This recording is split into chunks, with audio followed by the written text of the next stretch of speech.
Brandon Montour, you are a Kraken. A Seattle Kraken. Wow. What's Kraken, Big Brandon? contract, 7 years, $49.980 million. Can't get him to $50 million. I'm sure he's real upset about it too. He ought to be. It's It's like Wolf of Wall Street. It pissed me off because it was just shy of $1 million a week. STP's a free agency day, by the way, is brought to you by 888 Canada.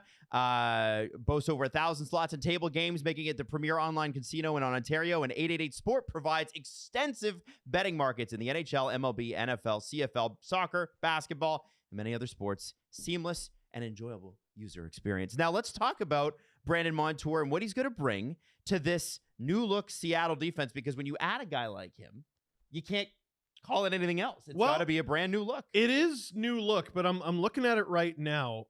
They have 6 defensemen signed for next year. Yes. This is cap friendly. The final vestiges of cap friendly. I'll be using Puckpedia, I think, for the rest of the day. But they got Vince Dunn already making over $7 million, 7.35. Montour comes in as their second highest paid defenseman, 7.14. Jamie Alexiak is locked in for another year of 4.6, actually 2 more years of 4.6. Adam Larson, 4. Dumoulin, 3.15. William Borgen, 2.7. Their cheapest guy is 2.7. Yeah. That is a very expensive decor, and part of me wonders, there's been rumors around this guy for a while. Does Seattle move Adam Larson now that they got Brandon Montour? It feels like that's what's going to happen. Maybe. Because there have been rumors. I wonder about Adam Larson because he's a right shot D, very valuable in the market. Maybe they feel like they can upgrade their forward group with a guy like that. I wonder if Ron Francis waits till the trade deadline to see where the team's at, with Adam Larson, or if you move him during the summer, because the prices are always higher at the trade deadline, right? Like people are always willing to overplay. So if he's a UFA next year, do you wait on Larson to move him and see where your team's at, or like if you're good, no need to move him? Yeah, right. The problem is with their forwards is it's very skint. Like even if you graduate Shane Wright full time, which I think is probably a decent-ish bet, you still have a lot of spots to fill. You got to score goals. Yeah. Is Seattle disappointed in how last year went? Yes, they have. Of course. You make the playoffs the first year and second round. Dude, you knocked off the reigning cup champs the last year. Yeah. And how are you not disappointed? And last year you missed the playoffs by they had 81 points and Vegas made it with 98. It wasn't very close. It wasn't close at all. So I assume, they had aspirations, but they're also, we have to remember, an expansion team from 2 years ago. Yes. And the expectations shouldn't be too high on a team that just got to the league. They do have a decent amount of cap space after this deal, a little under 16.3. So they got some wiggle room. I think there's going to be some really big spenders today. I think part of the reason I think we're going to be surprised by the amount of money that certain players get. Montour's is pretty reasonable based on, what he had leading into this free agency. But everyone's trying now.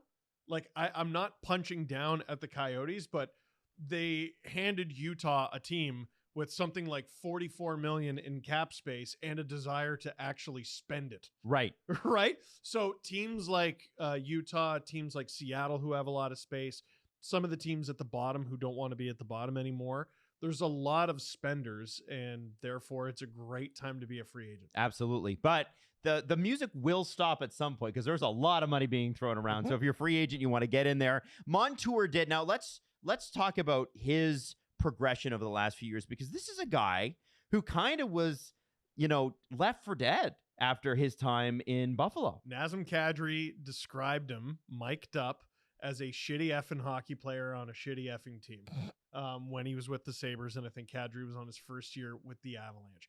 He then torched the league last year, 2 years ago, 78 points. And 73, sorry. At over 70, Exactly.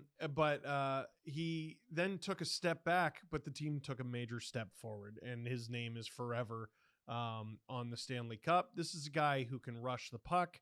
This is a guy who can make magic with it. This is a guy who can pass, a guy who can shoot. And he's not one of those offensive defensemen who's a complete defensive liability. Yeah. Right. Also physical. Also physical. He's a bit of a rat. Like, and there's going to be some fun back and forth with who gets power play time between him and Vince Dunn. Vince Dunn has put up a sneaky amount of points. Over the I past wonder few years. if I'm looking at the Seattle thing on the power play part. It might be better for them to run 2 defensemen. Honestly, well, the way they're currently constructed, yeah, you're right, Adam. You're absolutely right. Not many teams would this make sense. Seattle, 100%. Little thin, just a little good thin. candidate. No, good point. We'll see. We'll see. So, Brandon Montour for almost $50 million, almost 20 grand shy. I'm sure He'll regret it forever. Maybe he can make that up in with a $20,000 endorsement for something in the Seattle area. He could pawn his cup ring. There you go. No. No. Cup ring. No, can you imagine? No. And he'd have money to spare. It's going to be the size of a sewer grate. Brandon Montour, Seattle Kraken, SDPN free agency presented by 888 Canada.